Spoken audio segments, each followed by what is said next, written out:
Where we're sitting now, we're about 2 kilometres away from the first true conservation efforts with Richard Henry's first efforts to save the kakapo just over here on Resolution Island.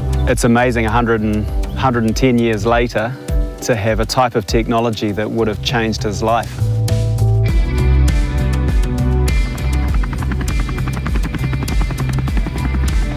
In terms of conservation for New Zealand, this is effectively where it all started.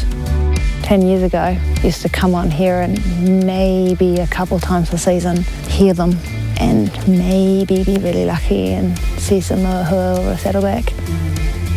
Whereas now, we've heard them continuously since we set foot on the island.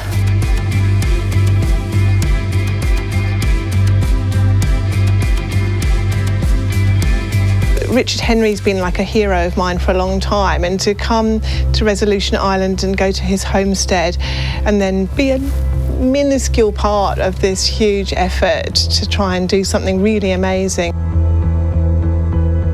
Personally, I've been blown away by the reaction we've had from the community and public, but also the effort that they've put in. The effort may be them coming down and helping us out, people just sending us traps to put on the islands, to put into the projects, or others giving chunks of money towards it. So absolutely blowing us away on how much people have been helping out and the passion behind it.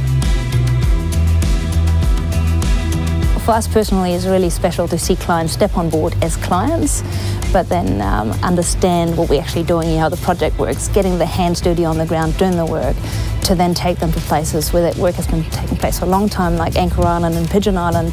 See them get really excited about mohua and saddleback, or the fantail coming right up close and hearing birds in the distance and seeing the potential of where all of this could lead. There's something that just pulls you in. Got a feeling it's just the atmosphere. And for me, I love, the fjords and the changing light on the fjords. Yeah, it's fantastic. They've got an eye on the big goal, and the details are the details. And as long as everyone's got the same goal, that's the most important thing.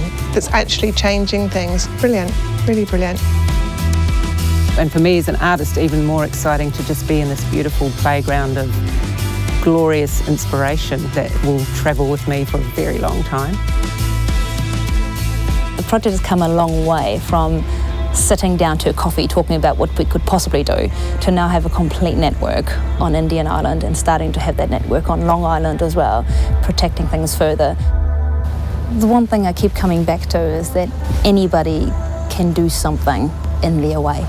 You can give in time and ideas and funds, with your passion, with your physical work, artists coming aboard painting, journalists sharing stories, having a conversation about your experience or what you might want to do.